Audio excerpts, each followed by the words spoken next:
One conventional way of interpreting the Panic of 2008 is as a collision between two ideas in political economy, which finally prove irreconcilable: moral hazard and systemic risk. Andrew Ross Sorkin's best selling postmortem of The Meltdown, Too Big to Fail, and its acclaimed HBO film adaptation are probably the most popular cultural products forwarding this interpretation. These ideas are deceptively simple. Systemic risk is commonly glossed as too big to fail, while moral hazard can be reduced to an equally cliched phrase: they'll never learn, as in, What do I have to tattoo it on my forehead? We are not bailing out Lehman. Wall Street has a gambling problem. The government keeps covering their losses. They never learn anything. What? I didn't know if you wanted to keep lecturing me on moral hazard or if I should just call B of A back. But to understand why these ideas are so important to Hank Paulson and many other pundits and policymakers, we have to consider how they derive from other foundational economic theories and principles. Let's begin with incentives. Orthodox economic theory presumes that all actions are determined primarily by the incentive structure in which they take place. For now, let's consider the incentive structure within an investment bank. If we assume that every investment banker is greedy and megalomaniacal, that his every action is dictated by his desire for wealth and all it can buy, luxury, leisure, power, security, then the bank must be organized to mobilize these selfish desires into a collection of mutual interests. Ideally, by pursuing his self-interest, the banker will also forward the interests of his corporation, his co-workers, the bank's clients, its shareholders and stakeholders, including the community around it. When the rewards the bank offers, in the form of bonuses, benefits, promotions, and perks, are consistently bestowed upon those whose behavior benefits the stable growth of the bank over the long run, it can be said to have an efficient and effective incentive structure. But banks are very big, complex, and adaptive organizations, inextricably interwoven into an even larger and more complex financial infrastructure. The incentive structures within them often develop organically. Rather than being produced from planning, they are circumstantial and accidental, produced by a process orthodox economists call spontaneous order. What happens when incentive structures shift in unforeseen and unexamined ways, such that over a prolonged period of time, benevolent behavior isn't being rewarded, or worse yet, destructive and destabilizing behavior is?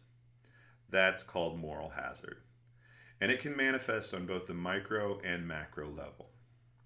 At the micro level, consider two traders. One of them books consistent, modest returns and maintains a low-risk portfolio, ensuring that during even his worst quarters, he nearly breaks even. This is sometimes called value investing. These will be exceptional until they aren't, at which point it's possible he'll lose more than the total value of his trading portfolio overnight. That's sometimes called noise trading. If the value investor receives greater compensation because the bank values both his appreciation of his investments and his risk aversion, it will incentivize the noise trader to tread more carefully, therefore decreasing the bank's risk over the long term. But if the noise trader receives greater compensation, then both will be incentivized to take more risks, thus making it more likely that at least one of them will eventually implode, wiping out more capital than he earned and creating a hole in the bank's balance sheet.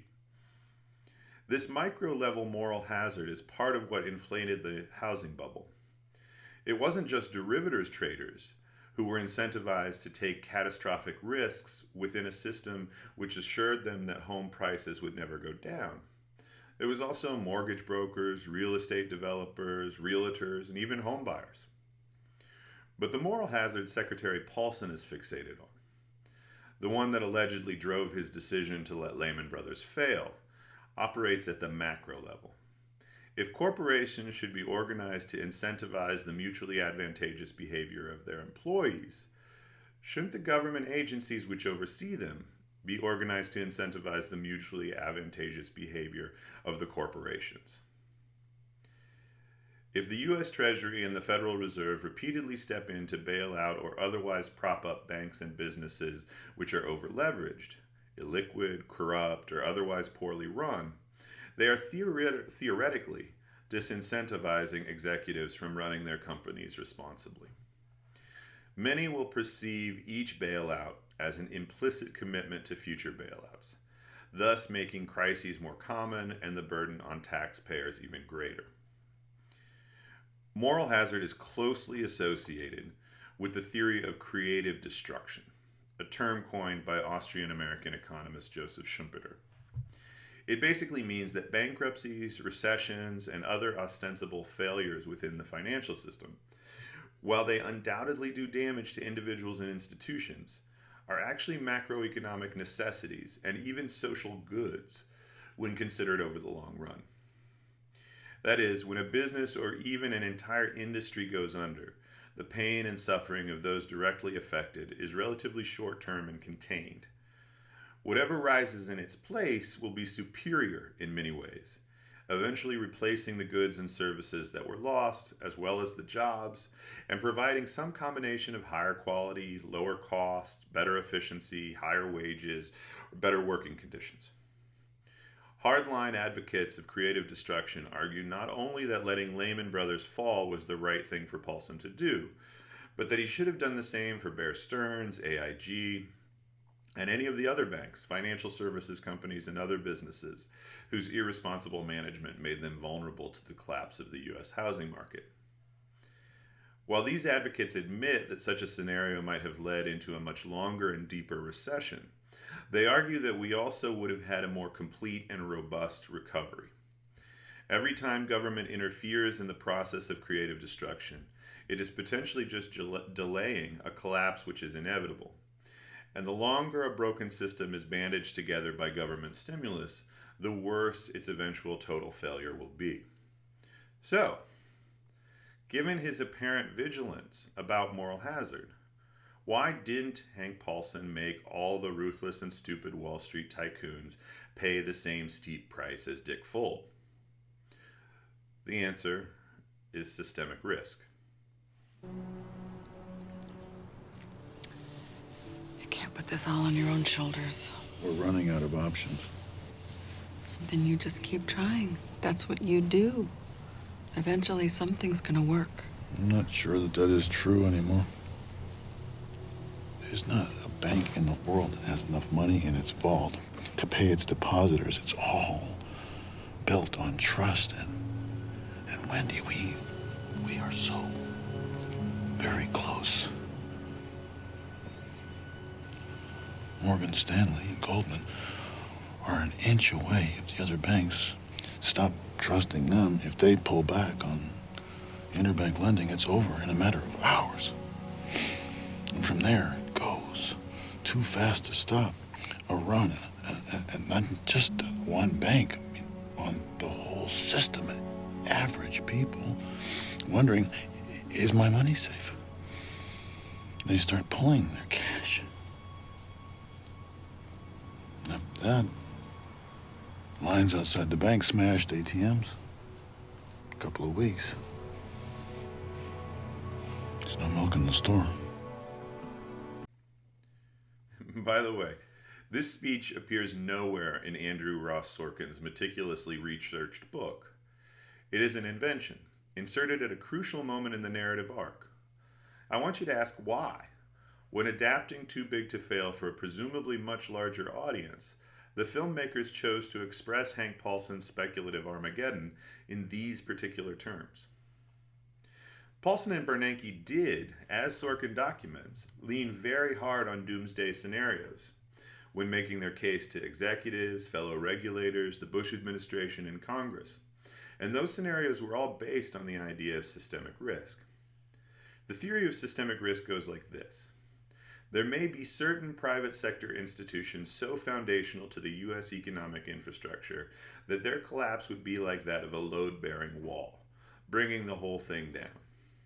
The domino effect of a system wide credit freeze, this theory alleges, will proceed rapidly from market crashes, defaults, and bankruptcies to mass unemployment, supply chain failure, inflation, riots, endemic poverty and food insecurity, and potentially revolutionary violence. It's worth noting that systemic risk, particularly as Paulson expresses it, implies that humanity has very little capacity for solidarity and collective survival without the patronage of a capitalist class. It may be reasonable to suspect that a career financier is as afraid of finding out that civil society continues to function without the infrastructure which enriched him than that it doesn't. Like moral hazard, the principle of systemic risk is embedded within a larger theory, frequently called Keynesianism, named for the British economist John Maynard Keynes. But many of the principles of contemporary orthodox Keynesianism, including systemic risk, were not coined by Keynes himself. What Keynes did argue was that it was misguided to place too much faith in the theory of creative destruction. Creative destruction assumes that economies default to equilibrium. That is, even if a major employer or industry is destroyed during a crisis, the surviving industries and entrepreneurs will, over time, adjust to replace the lost jobs, as well as to fulfill whatever aggregate demand for goods and services has been left unsatisfied. Keynes argues, to the contrary, that crises have the potential to reset local and national economies in a state he calls underemployment equilibrium. In this circumstance, the economy finds equilibrium, that is, a resilient balance of supply and demand, while a large portion of the available workforce remains unemployed. Because of the surplus of available labor, wages remain low, which means consumption remains low, which means there is no demand to produce more goods and services, which means employers have no reason to hire more workers. It's sometimes called the vicious cycle. The most famous example of underemployment equilibrium is the Great Depression, which Keynes lived through, and during which the employment rate in the U.S. remained between 15 and 25% for an entire decade. For many Keynesian economists, including Fed Chairman Bernanke, underemployment equilibrium is the nightmare scenario because it is a harbinger of dire social costs, and there is no reliable prescription for escaping from it. During the Great Depression, President Roosevelt rolled out an unprecedented set of social safety nets and government stimulus packages, collectively known as the New Deal, and by doing so probably saved many lives, but none of it succeeded in breaking the cycle of mass unemployment. Even if Secretary Paulson and Chairman Bernanke believed, as many others did, that the banks and financial services companies were too big and their incentive structures too broken for them to ever function efficiently, what kept them up at night was the possibility that if they allowed one of the largest sectors of the U.S. economy to collapse, it could take decades to get those jobs back. I spent my entire academic career studying the Great Depression. The Depression may have started because of a stock market crash, but what hit the general economy was a disruption of credit. Average citizens unable to borrow money, to do anything, to buy a home, start a business, stock their shelves. Credit has the ability to build a modern economy, but lack of credit has the power to destroy it, swiftly and absolutely. If we do not act boldly and immediately, we will replay the Depression of the 1930s, only this time it will be far, far worse. We don't do this now, we won't have an economy on Monday.